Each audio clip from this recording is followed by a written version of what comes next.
jersey because the jersey looked legit. It's got the stitched letters. So that had to probably cost you a couple $100, right, for the jersey?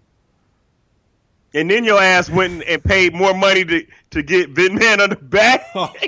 No, you're wrong. You're wrong. See, here you go again. You always jacking off at the mouth, homeboy. But you wrong, homie. Here's the situation.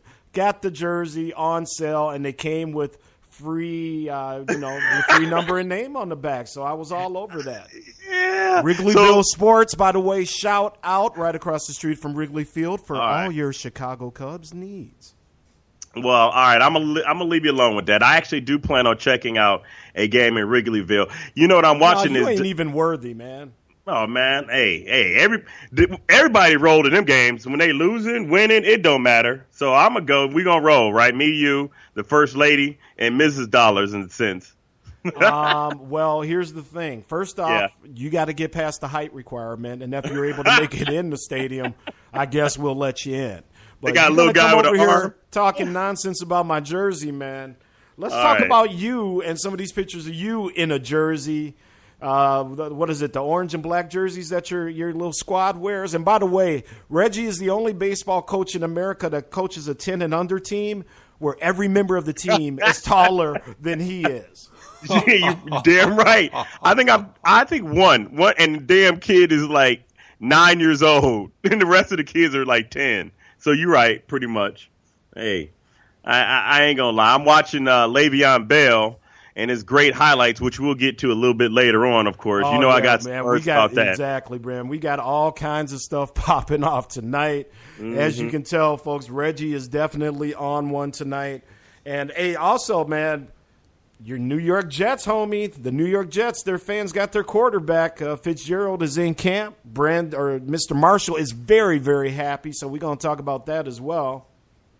Yeah, I got some choice words about that. I think you and I briefly talked about that. And obviously, Brandon Marshall must be off his meds because I was reading that he challenged Antonio Brown to a bet. So he must not be taking his bipolar meds for him to challenge the number one receiver in the NFL to the type of bet that he challenged him to. Crazy. And why don't you fill the people in since you put it out there? Do you know what the bet was? Yeah, so the bet is that it might have been last year or early this year, Brown received a Pittsburgh Steelers Rolls Royce. It was a pretty sweet ride, and they're actually showing it right now on ESPN. So Brandon Marshall just posted a video on Instagram. He's got a nice, I think it's a Porsche 911. It's a New York Jet Porsche. So basically, let's see, the Rolls Royce is about $100,000, about equal value to the Porsche. So Brandon Marshall challenged Antonio Brown to either some Fast and Furious type drag racing ish, or he said, I will challenge you to whoever gets the most yards wins the other person's car. So I don't know. He must be either on drugs or not taking the drugs. There you go. Yeah, man, some of these guys, I tell you, Reg, it is real interesting. It is real interesting. And folks, see, $1 million or millions of dollars or some chronic. Well, let's backtrack real quick on the whole Brandon Marshall thing, because now all of a sudden Fitzpatrick is the quarterback, right? They signed him for, what was it, 1 year, $12 million? Yep, you got 12 mil. So what's your thoughts on that and Fitzpatrick, sir? Well, there's a lot of Geno Smith fans out there that are very perplexed right now. The Giants had some success with Fitzgerald. Obviously I need to see more from the guy, so he's obviously going to get that opportunity to show us if he can truly be the guy in New York. It's a 1-year deal, so it's actually a win-win for both sides. And it'll be real interesting to see if Fitzgerald, he had a bad last game at the end of the last season there, but it'd be interesting to see how short of a leash he may be kept on. Now I know Reggie's going to kind of jump into this a little bit. You got to wonder about the Jets and how eager they actually are to get Geno Smith in there and how he figures into any of their future plans in New York. Reggie, what do you think about Geno Smith and his situation with today's signing? Well, I know they had to pay Fitzpatrick, his $12 million. I think that's kind of what he asked for at the beginning of all this fiasco. But he had such a good year, they had to pretty much pay him, I guess. So my issue is I thought Geno Smith looked pretty good. The man still hasn't really been given the opportunity to actually see what he can do besides, his first year or two, he was awful. And then obviously he was set to start last year, and then he gets punched in the jaw over $500 or something like that? Yeah, for $400 or $500 or something. Yeah. So here's my problem with this whole situation. Everybody talks about the black quarterback and how black quarterbacks don't get an opportunity, and I get that, and I will agree. But why is no one yelling and screaming and calling Brandon Marshall a coon and not sticking up for his boy? Why is nobody saying that when Brandon Marshall was talking about how Fitzpatrick, they were texting every day and doing all these little cute things saying we miss him? I don't understand that. And the other African-American players on the team, it sounds like they want Fitzpatrick back in the worst way. And nobody, and I mean nobody, has come to Geno Smith's defense. So where is the outcry on that? And that's including people from, X Squad, Real Cast, everybody. I don't understand why no one is complaining about that. Good question. Look, on a real level, obviously Marshall knows who he wants to have back there. Would you agree? Yeah, clearly Brandon Marshall loves Fitzpatrick, clearly. It's very clearly. I mean, they've been hanging out. He's over here tweeting pictures with him and Fitz's kids and everything. I think that, we are not in the locker room, and I think that there's some truth to that. And like I said, man, Marshall knows who he wants. Like you said, there hasn't been a real uproar that we've heard out of New York media, out of New York, out of that locker room, or for any of the other players to say, hey, Geno Smith is our dude and he needs to be in there. You got a black head coach, right? Yeah. Yeah, Bowles. Isn't that his name? Yep. So if you can't get an opportunity from an African-American coach. Well, and Grego says, too, and there might be some truth in this. Grego says, hold on, let me grab the chat here, they're probably not looking at it like a race issue. I agree. But all I'm saying is that why do we not have anybody talking about the fact is that everything else seems to be a race issue when black quarterbacks don't get an opportunity? And you want to move into this. It's real interesting. As I was watching Barkley, who definitely is not shy to talk about racial issues, whether you agree or disagree. And I know there are a lot of African Americans that do not agree with Charles on stuff, but Charles is just basically like, look, I have my opinions. I'm entitled to say them. And, if you don't agree with them, that's fine.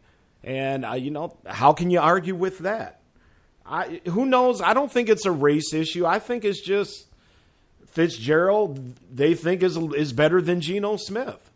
I agree. And that's really it. Now, that doesn't mean I hate Geno Smith. It doesn't mean that I hope he doesn't get a shot or a shot maybe with another team or whatever. Because, I'm definitely down for the black quarterbacks as well. I want to see them all succeed. But the Jets are one of those teams that they're in New York. They're always going to be in the Giants' shadow. And whenever they get any type of streak going and getting good, they got to win now. So, but Vince, go ahead. You have a star receiver that's African American, is very outspoken, very articulate, right? I know what you're saying. Okay, and you have a black head coach, and I think the GM's black. So you also have second round for Geno? I forget where he was drafted. Okay, I can't remember offhand. Okay, you have a journeyman quarterback who's been pretty much a bum up until last year.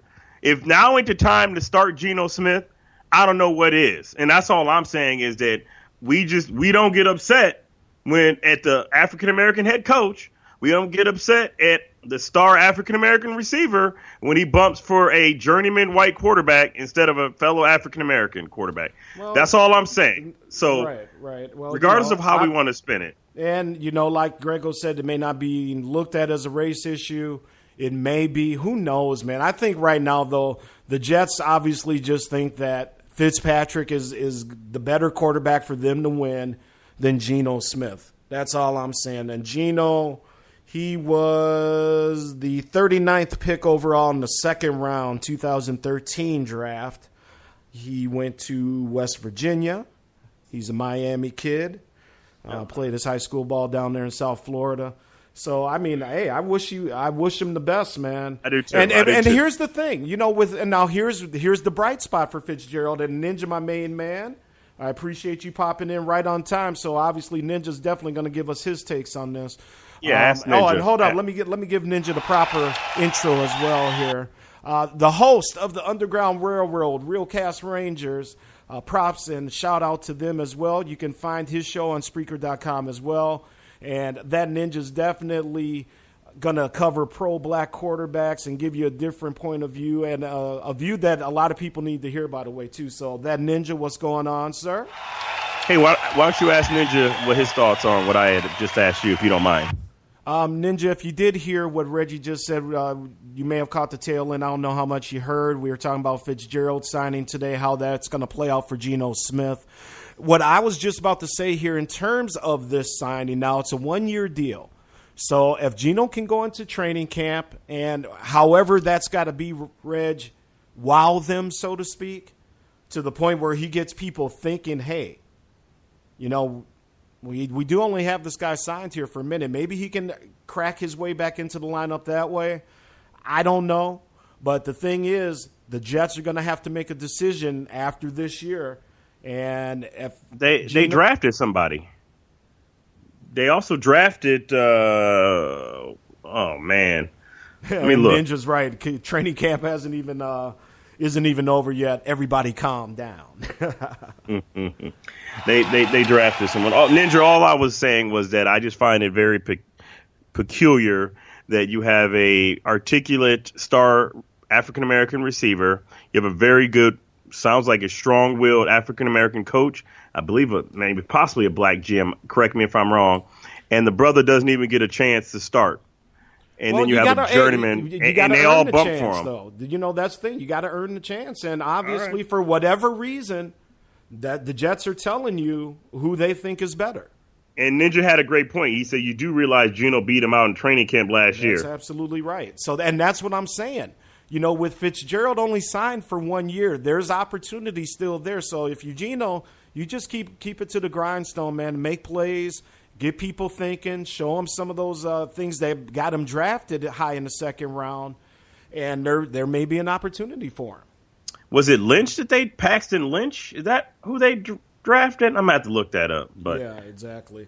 But anyway, man, so yeah, we got that Ninja joining us in the chat room. Grego in there as well. Big Cedric. And the first lady. Where are my manners? My wonderful wife, Angie, is popping in there as well. What's up? Oh, by the way, public service announcement. You might want to hit Walgreens and break out the Vaseline or the Jergens, because the first lady said that it is going to be a dry night for you, my man. Oh, yeah. She caught that little comment there about the baseball game there. Yeah. Hey, man, moving on. So, yeah, blue balls matter. Yeah. Oh, yeah, you're a funny guy. Then Ninja says the Jets drafted Hackenberg. Oh, that's it. Yep, there you go. Yeah, that's right. That is right. Okay, so yeah, here we go. Denver the hate Hackenberg committee led by the sports governor Vince Wright. He sucks, man. He does. He should have stayed in school. If anybody needed another year to even try and help his game, it was Hackenberg. Yeah, not a fan. And if you're Geno Smith, you got to be like, look, man, he's got to get some type of look over Hackenberg. I mean, Ninja said the Jets drafted Hackenberg, a colonizer from Penn State who said his black coach is the reason he had a bad year, and the white media. That's right. Yep, he did throw his black ass under the bus. Yeah, he threw his coach under the bus, man, and that was the thing. A beautiful showing of his character right there. His coach went to bat for him. His coach pumped him up coming out of Penn State, and that's what you get in return. All right, so moving on to another, obviously a prominent sports team. What is going on with the Cowboys, man, and Jerry Jones and these players that he's been drafted? I think another guy that he just drafted was already suspended for drugs, and then he ended up getting busted again. So now he's going to, probably 6 games? Something like that? Yeah, something like that. Hey, man, it's Jerry world. Yeah, Jerry well, World, man. What do you yeah, expect? yeah. But here's the thing.